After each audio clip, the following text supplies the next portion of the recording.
अब हम इसका सेकंड क्वेश्चन करते हैं।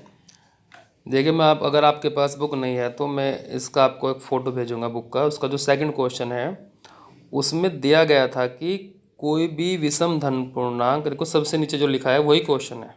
सबसे नीचे ध्यान देंगे कि कोई भी विषम धन पूर्णांक 6q + 1 6q + 3 6q + 5 के रूप में होता है। ये 6q + 5 के रूप में होता है। तो अब हम इस सबसे ऊपर स्टार्ट करते हैं कि यूक्लिड विभाजन प्रेमिका से किसी धन पूर्णांक a के लिए a बराबर 6q + r। 6 हमने क्यों लिया है क्योंकि हमारे क्वेश्चन में 6 दिया हुआ था।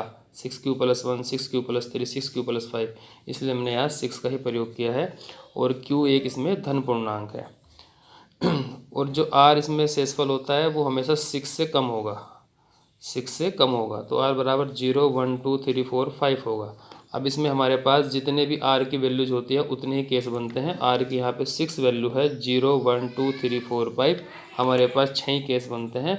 सबसे पहले हम केस फर्स्ट देखते हैं। केस फर्स्ट का मतलब होता है कि हम यदि r बराबर 0, अब जो हमारा a बराबर 6q + r था उसमें हम r बराबर 0 रख के देखते हैं तो a बराबर 6q आता है। 6q 2 से डिवाइड हो जाएगा और जो 2 से डिवाइड होता है वो सम संख्या होती है। क्लियर।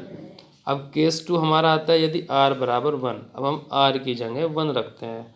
जब r की जगह 1 रखेंगे तो a बराबर 6q + 1 और 6q + 1 2 से डिवाइड नहीं होगा, अतः यह एक विषम संख्या होगी। केस 3 यदि r बराबर 2 तो a बराबर 6q + 2। अब हम इसमें से 2 कॉमन लेते हैं, आपको दिखाते हैं कि 6q + 2 2 से डिवाइड होता है नहीं होता है, क्योंकि इसमें से 2 कॉमन आ गया। जब 2 कॉमन आ गया तो 2 से डिवाइड होगा और जो संख्या 2 से डिवाइड होती है तो वो सम संख्या होती है, अतः 6q + 2 एक सम संख्या है। अब इसी प्रकार आप केस नंबर 4 पर जाते हैं। यदि अब आप r बराबर 3 लेते हैं तो उसमें a सब जो सबसे ऊपर दिया हुआ है कि धन पूर्णांक a के लिए a बराबर 6q + r। अब उसमें r बराबर 3 रखेंगे तो हमारे पास आएगा a बराबर 6q + 3, जो कि एक विषम संख्या है। इसी प्रकार केस 5 लेंगे, उसमें r बराबर 4 रखेंगे 6, तो a बराबर 6q + 4 होगा।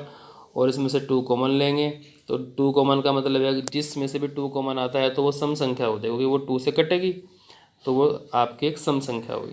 केस 6 आ गया r बराबर 5, तो उसमें तो a बराबर 6q + 5, ये 2 से नहीं कटती क्योंकि इसमें से 2 कॉमन नहीं आता, तो ये एक विषम संख्या होगी।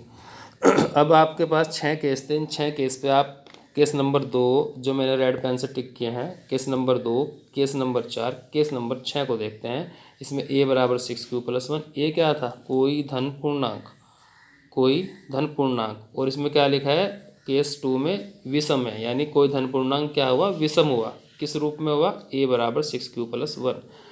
केस 4 में क्या देखते हैं, हमारे पास जो धन पूर्णांक a बराबर है वो 6q + 3 है, सामने लिखा हुआ है जो कि विषम संख्या है, तो 6q + 3 क्या हुआ, विषम हुआ। केस 6 में हम देखते हैं r बराबर 5, तो a बराबर 6q + 5, 6q + 5 हुआ, ये भी एक धन पूर्णांक था लेकिन ये क्या हुआ, विषम संख्या हुआ। अब हमारा केस 2 4 6 दर्शाता है कि कोई विषम धन पूर्णांक 6q + 1 6q + 3 6q + 5 के रूप में होता है।